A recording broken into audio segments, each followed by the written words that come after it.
حكم الستات اللي بتروح لعيادات التجميل ومراكز الليزر؟ انا ممكن اسال حضرتك، هو ايه هو حد عوره المراه؟ ايه هو حد؟ حد العوره، انت عارف يعني ايه حد العوره؟ يعني يعني من منين لفين ممكن تتكشف؟ لا، يعني المفترض حد العوره يا اخواني، يعني المفترض انا اعرف الست ايه اللي تكون ستراه عشان اقول ان الست دي يعني مغطيه او ستره العوره بتاعتها. ده انت هتعرفه من ابواب اللباس والزينه.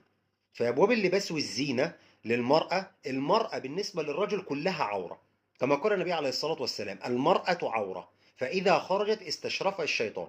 وده بيدلل لك ليه الستات اللي في الشارع كلهم بيبقى شكلهم حلو بالنسبه لك. ليه؟ هي مش حلو، لكن مش كلهم، لكن الشيطان بيفضل يزينها ويفضل يجملها لك علشان يفضل يوقعك في الحرام. خلاص. قال صلى الله عليه وسلم: فاذا خرجت استشرفها الشيطان. يبقى المرأة بالنسبة للرجل كلها عورة. مش هتكلم بقى في حكم الوجه والكفين، دي مسألة النقابة نبقى نعمل لها فيديو تاني.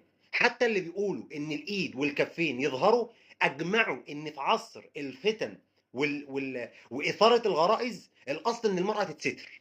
وطبعا انت عارف ما شاء الله بسم الله الرحمن الرحيم، احنا عايشين في رقم واحد في العالم في فتن وغرائز وشهوات وشبهات. طب بالنسبة للمرأة، العلماء قالوا، جماهير العلماء قالوا كذلك مثل الرجل، عورة أو حد العورة من الرجل من السرة للركبة. من السرة للركبة. طب إيه الدليل؟ إيه دليلهم؟ قالوا لأن النبي صلى الله عليه وسلم قال: النساء شقائق الرجال، يعني إخوات في الأحكام وفي العبادات وفي المعاملات. الست أخو الراجل في كل حاجة، فالراجل لا يتميز عن الست في حاجة، كلهم شبه بعض. طيب سؤالي ليكي بقى: اللي بيروح لمراكز التجميل او بيروح للليزر، وانا وانتي عارفين والناس اللي بيتابعونا عارفين، ممكن اعرف بيروحوا ليه؟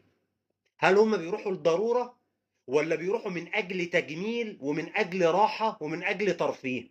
ترفيه. طيب، ممكن اسأل حكم كشف العورة عند الترفيه؟ لا يجوز. طيب، ومن هنا نستنتج القاعدة. انت فاهم انت لما بتروحي تشيلي ايه ومنين؟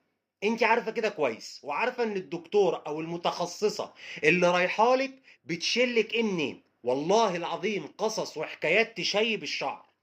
لما جيت بس كده عرفت افهم الناس دي بتعمل ايه هناك، بيوصلوا للعورات المغلظة وباشكال وبطرق، حاجات والله يعني سبحان الله الانسان بيتكسف وهو بيسمعها. بس كده انا مكسوف وهي بتتحكي لي. يبقى يا اخوانا كشف، في فرق بين العوره والعلاج من العلاج من اجل العوره. العلاج من اول العوره، من اجل العوره ده ضروري. الضرورات تبيح المحظورات. العلاج بينزل منزله الحاجه. يعني ايه العلاج بينزل منزله الحاجه؟ يعني احنا ما اقدرش استغنى عن العلاج، هموت لو ما استخدمتوش، لازم استخدمه علشان ما اموتش. فهنا في ضروره.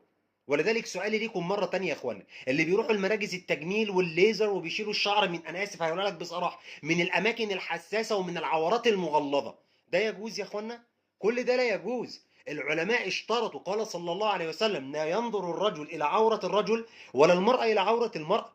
بقول لك بيوصلوا للعورات المغلظة. كل ده اللي عارف ليه هقولها لك والله ومش هستحي، علشان اللي يبقى جسمها بس فقط جذاب ومغري وشكله ناعم وحلو بس، مش فارق معاها بقى ده حرام حلال، مش فارق معاها ان اللي شايفاها دي اصلا يجوز انها تشوف عورتها او لا تجوز. هي كل اللي عايزاها ان هي تبقى خارجه شكلها جذاب وجميل وحلو. طب هو ينفع المرأة أصلا تشوف العورات المغلظة؟ بشروط كتير جدا جدا. لو سمحت عايزك تكتبها معايا. لما يكون في ضرورة جدا، ممكن يكون في مثلا ستات وبنات عندهم هرمونات زيادة، في شعر بيطلع لهم، فممكن مثلا أنا أشيله ومش من الأماكن الحساسة والكلام اللي قليلة الأدب والمرقعة والحسوكة اللي احنا بنشوفها من بعض البنات، اللي هي لازم تمشي يبقى جيت لك أنا عايز أكون بنور ببرق. حضرتك نمبة نايلون ولا حاجة، عايزة تنوري وتبرقي ليه؟ ما تقعدي في بيتك، نوري في بيتك. ونيجي نسأل على أسباب الطلاق، في البيت نازلة، في الشارع نازلة منورة، وفي البيت قاعدة ما فيش شكلها يرعب، شكلها يخوف. لازم يكون في ضرورة، في شعر زايد بيطلع من تحت جسمها، عندها اضطراب هرمونات، في حاجات أنا ما أقدرش أتدخل وأكشف العورة إلا بالليزر أو بالكلام ده، ويكون من امرأة زيها. أنت فاهمة لحد كده؟ ويكون الضرورة بقدرها. يعني على القد، مش نبقى فاتحينها زي ما قلت قبل كده في فيديو الدكتور.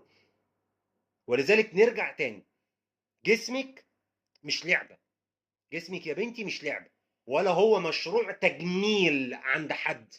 احنا بنعمل الكلام ده كله من باب ان احنا نرضي ربنا بس.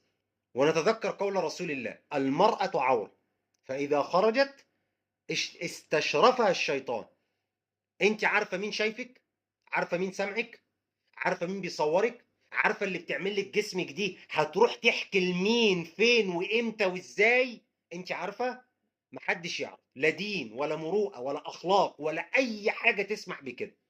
وافتكر القاعده، افتكر القاعده: ليس كل ما هو متاح مباح. وانصحك نصيحه، والله لو كسرت حاجز الحياء فلن تعودي له مرة أخرى.